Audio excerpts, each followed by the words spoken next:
No niin, ensimmäinen rikkoontuminen tälle kaudelle tuli nyt. Eli mä ajelin töihin aamuruuhkassa ja sit Sturenkadulla rupes kuulumaan klomps. Ja sen jälkeen klonk, klonk, klonk, klonk, klonk.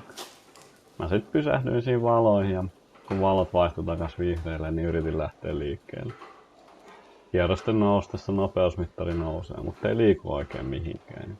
Ajattelin sitten, että nytkö se vaihelaatikko tuli tiensä päähän. Sain kuitenkin auton sit nilkutettua parkkiin ja katon sit töiden jälkeen. Ja sitten kun mä pääsin vihdoin lähteä kotiin siitä ja talliin kohti Tuusulaan, niin olikin tuo ajaminen vähän vaikeeta. Heti kun vähän enemmänkin painaa kaasua, niin veto loppuu ja moottorijarru rupeaa kääntää autoa vasemmalle. Kyllä mä siinä vähän aavistelin, että saattaa olla jotain vetariin liittyvää meininkiä tässä kyseessä, tai sit perärikki. Perää mä siinä heti ajattelin. Puretaan nyt ja katsotaan mitä on tullut viaksi.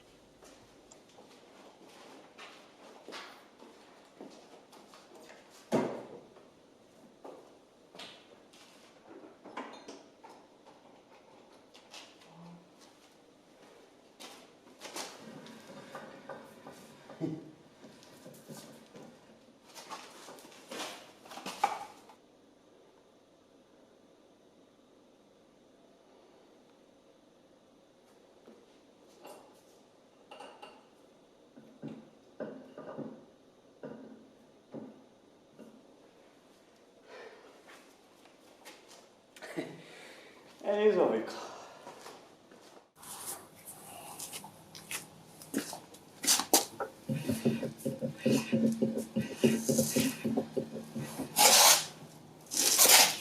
Joo, nyt se vikakin löytyy. Vetarin pultit on jostain syystä auennut. Silloin kun mä kasasin sitä, mä muistan, että mä laitoin niihin öljyyn niihin pultteihin ja sitten mä kiristin ne pikkupulttikoneella niin 2 kertaa, molemmat puolet, ettei varmasti jää löysälle. Ja silti käy näin. Niin tää on aika mielenkiintoinen juttu.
Nyt mulla on vetari irti ja ei tästä niinku varsinaisesti mitään vikaa löydy tai syytä, mikä selittäisi, että se pultit olisi auennut sieltä. Pultit on ihan ok, ei ole katki tai mitään.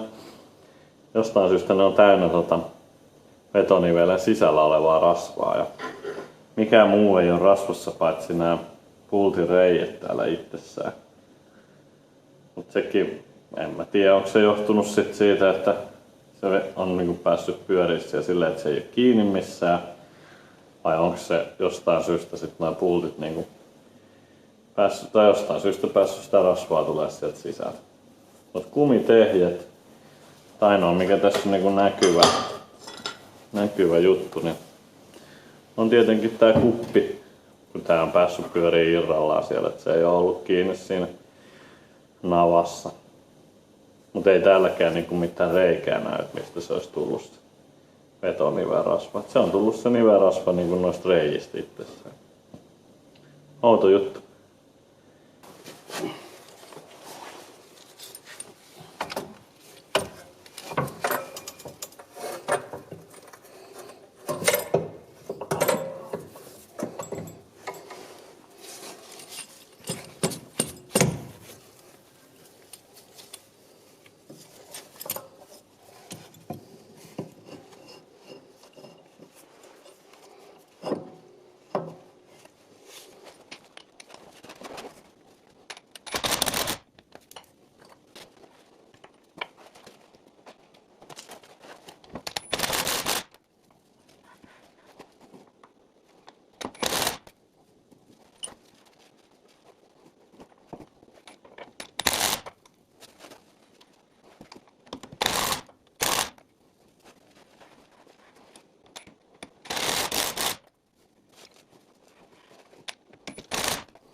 niinhän siinä sit kävi, että se vetarin irtoaminen on kyllä vähän ollut omaa syytä. Mä tosiaan öljysin ne vetarin pultit sillä ja putsasin ne kierteet aivan viimeisen päälle. Ja sit mä vedin vaan ne pulttimopolla kiinni. Ja mä luulen, että siinä pulttimopossa on yksinkertaisesti ollut vaan ihan liian pieni momentin asetus. Se on ollut siinä pienimmällä momentilla ja se ja öljytty pultti ja sit vielä toi 8 millin pitkä kuusiokolo-avain, niin se on varmaan vaan ollut liian pieni momentti. Et sen takia ne ruuvit on sieltä lähtenyt sit aukeamaan. Onneksi mitään ei pahemmin hajonnut siitä, niin jatkossa ajattelin kyllä ruveta tarkistaa, että varmasti meni kireelle, niin kuin ihan jollain muulla kuin pulttikoneella. Eli käsipeli. Mut se siitä. Pääsee jatkaa imusarjaa ja sähköistä kaasuläppää ja launchia ja näitä sähköhommia tonne takakonttiin. Tää autohan on ollut mulla nyt tässä ajossa myös. Olen yrittänyt ajella semmoinen, että jos tulisi jotain vikoja vähän lisää tästä ilmi, että lähtee vähän kauemmas, niin ei sitten yllättäisi. Olipas kaikenlaista pientä hässäkkää siinä. Muuten pelaa ihan jees. Kylmäkäynnistykset edelleen hankalia. Aivan liian paljon rikastusta. Ja sitten yksi ihan vikakin oli, että dumpin letku halkes. Ja mulla on vaan liian pieni letku siinä niin ollut. Ja se oli se syy, miksi se siis halkes. Ja oireenahan oli vaan semmonen ihmeinen mossahdusääni. Ja sit kun siinä samasta alipaineesta lähtee tonne ahtopaineen säätimelle, niin eihän tää oikein halunnut ahtaakaan. Se tuli sit nopeasti laitettua kuntoon.